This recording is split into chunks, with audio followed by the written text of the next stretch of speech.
Many quarantine stations at airports have applied thermography to prevent infectious diseases, such as Ebola, hemorrhagic fever, and dengue fever.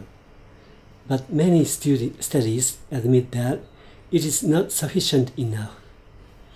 Our infection screening system detects infected person within 10 seconds by measuring breathing, heartbeat, and temperature. Remarkable feature is that fever medicines and alcohol won't affect its results.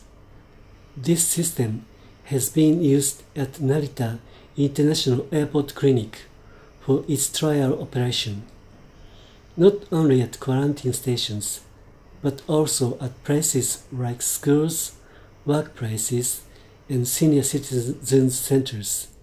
This system will avoid spread of diseases like influenza. I have been studying on medical system for practical usage at hospitals and new diagnostic method with the developed devices.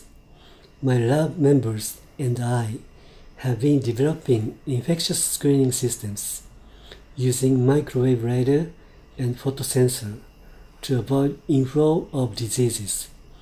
This system automatically measures breathing, heartbeat, and temperature, analyzes the data with artificial intelligence, and shows the result of infected or non-infected on its display.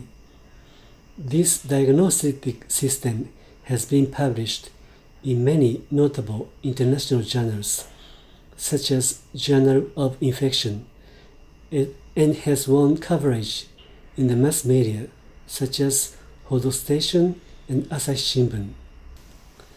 Selling this system at not only quarantine stations, but also at entrance of schools, workplaces, and senior citizens centers can reduce the number of patients with diseases like influenza. Furthermore, this can be used as initial screening for infection at medical facilities to isolate those infected. Joint developments with firms or research facilities of medical systems or sensing systems will make this device more accurate and reliable. Business with firms of installing medical device can spread the usage of this device. In near future, we will make practical heat stroke checker using same method and same vital signs.